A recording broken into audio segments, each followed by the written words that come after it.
ABP 24 news पर अब देखिए खबरें फटाफट। केंद्रीय गृह मंत्री ने अपने जम्मू कश्मीर दौरे पर श्रीनगर में सुरक्षा बैठक की अध्यक्षता कर यूथ क्लब के लोगों से की मुलाकात। दिल्ली में पेट्रोल के दाम 107.24 पहुंचे, वहीं डीजल 95.97 रुपए हुआ। दिवाली और अन्य त्योहारों के आगमन पर बाजारों में मिट्टी के उत्पादों की बढ़ी मांग, कारीगर कर रहे तेजी से काम।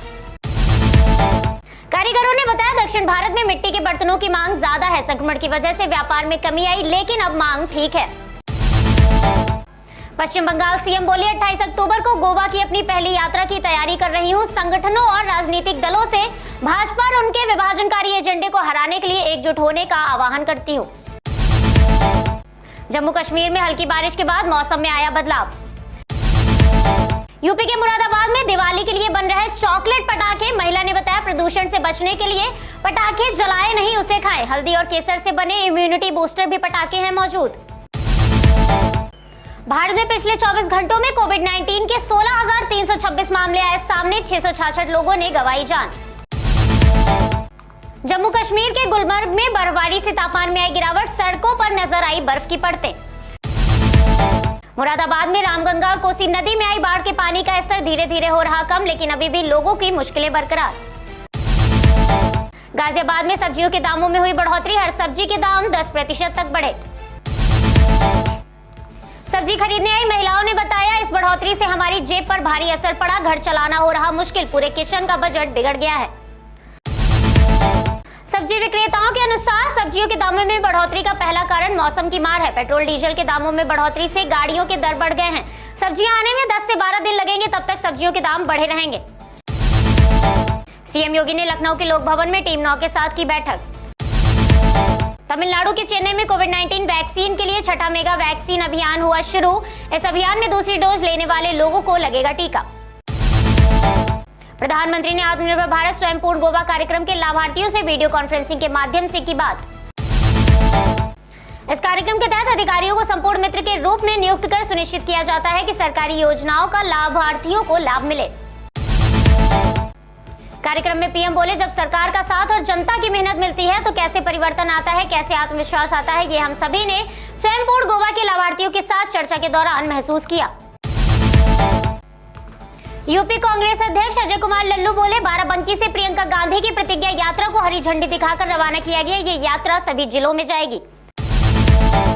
उधमपुर जिले के बसंतगढ़ ब्लॉक की महिलाओं ने सरकारी योजना की सहायता से अपने इलाके में एलईडी बल्ब बनाने वाली यूनिट लगाई। योजना से महिलाओं के जीवन में परिवर्तन देखने को मिला। Block programme manager Naresh Mathur ने बताया इस ब्लॉक में 6 मशीनों में 24 महिलाएं काम कर रही हैं। क्लस्टर लेबर फेडरेशन उनसे खरीदकर अलग अलग जगहों पर बल्ब बेचते हैं। लखनऊ में सामाजिक प्रतिनिधि सम्मेलन में सीएम योगी बोले 4.5 सालों में 4.5 लाख लोगों को सरकारी नौकरी के नियुक्ति पत्र दिए गए। 2004 से 17 के बीच देखा जाए तो ये आंकड़ा सबसे ज्यादा है। केंद्रीय गृह मंत्री ने जम्मू कश्मीर के अपने दौरे पर आतंकियों द्वारा मारे गए इंस्पेक्टर परवेज अहमद के परिजनों से की मुलाकात। किसान कल्याण योजना की दूसरी किस्त जारी करने के कार्यक्रम में मध्य प्रदेश सीएम बोले 2003 तक खेती से जो अन्न पैदा होता था वो करीब 2 करोड़ मेट्रिक टन होता था, लेकिन आज के समय में 6 करोड़ मेट्रिक टन हो रहा है। पुंछ जिले के भाटा धुरियन के जंगलों में आतंकवाद विरोधी ऑपरेशन जारी। उत्तराखंड सीएम ने आपदा प्रभावित जनपद पंचायत में हालात का लिया जायजा। परिजनों से मिलकर व्यक्ति की संवेदना और दिवंगत आत्माओं की शांति के लिए की प्रार्थना। उत्तराखंड सीएमओ के अनुसार आपदा प्रभावितों को जल्द से जल्द राहत देने की कार्रवाई पूरी की जाएगी। सीएम के निर्देश जारी किए हैं। आपदा प्रभावित इलाकों में राशन व्यवस्था और मूलभूत जरूरतों की व्यवस्था की जाए। बाढ़ में मारे गए लोगों पर बिहार सीएम बोले उत्तराखंड में बारिश के बाद वहां बिहार के 10 लोग मर गए हैं। उनको वहां से बिहार लाया जा रहा है और घरों तक भेजा जा रहा है। पीड़ित परिवारों को मुख्यमंत्री राहत कोष से 2 लाख रुपए दिए जाएंगे। त्यागराज स्टेडियम में प्रतिभा सम्मेलन समारोह में शामिल हुए दिल्ली सीएम बोले पहले लोग अपने बच्चों को सरकारी स्कूल में भेजना नहीं चाहते थे। सरकारी स्कूल में बच्चे आज 90% से ज्यादा अंक ला रहे हैं। बच्चों की आंखों में सपने हैं। गाजियाबाद कौशाम्बी में बीकेयू नेता राकेश टिकैत योगेंद्र यादव के निलंबन पर बोले ये कमेटी का फैसला है। वो पढ़े लिखे आदमी हैं, उन्हें एक किताब लिखनी है, उसके लिए उन्हें वक्त चाहिए था, इसलिए वो 1 महीने की छुट्टी पर गए हैं। सीएम योगी ने फैजाबाद रेलवे स्टेशन का नाम बदलकर अयोध्या कैंट रखने का लिया फैसला। बाराबंकी में कांग्रेस महासचिव ने प्रतिज्ञा यात्रा को दिखाई हरी झंडी। डेंगू मामलों पर सीएम केजरीवाल बोले, डेंगू से दिल्ली में एक व्यक्ति की मौत हुई है, अस्पतालों में बेड की कमी नहीं है, अगर कोई अस्पताल बदमाशी कर रहा है तो उनको ठीक करेंगे। प्रतिज्ञा यात्रा में कांग्रेस महासचिव बोले, महिलाओं के लिए हम अलग से घोषणा पत्र जारी करेंगे, वो करीब एक हफ्ते के अंदर निकलेगा। राजधानी दिल्ली में डेंगू के बढ़ते मामलों के बीच स्वामी दयानंद अस्पताल में इससे निपटने की तैयारियां जारी, 100 बेड का डेंगू वार्ड बनाया गया। स्वामी दयानंद अस्पताल के मेडिकल सुपरिटेंडेंट ने बताया, हम 40 और बेडों की संख्या बढ़ा रहे हैं। बच्चों की संख्या 7 से बढ़कर 14 हो गई है। 55% मरीज यूपी के लोनी इलाके से आ रहे हैं।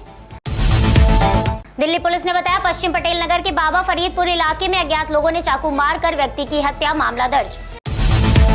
यूपी मेरठ एसपी सूरज राय ने बताया, आरोपी आदिल के खिलाफ न्यायालय की 82 CRPC की कार्रवाई हुई है। न्यायालय ने आरोपी के घर की कुर्की के आदेश दिए हैं।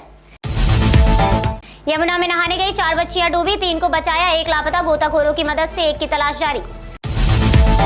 रेलवे प्रशासन कोहरे के चलते 1 दिसंबर से 3 जोड़ी ट्रेनों को करेगा निरस्त, रेलवे बोर्ड ने जारी किया आदेश।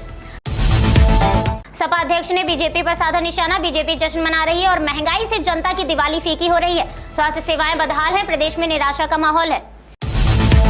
औद्योगिक विकास विभाग के अपर मुख्य सचिव अरविंद कुमार ने बताया, प्रदेश में 68 लाख युवाओं को दिसंबर में टैबलेट या स्मार्टफोन दिया जाएगा। प्रदेश सरकार का दावा, इसकी आपूर्ति नवंबर से होगी शुरू। अलीगंज स्थित पंचायती राज भवन में आयोजित बीजेपी के सामाजिक प्रतिनिधि सम्मेलन को संबोधित करते हुए सीएम योगी सपा और बसपा पर बोला हमला।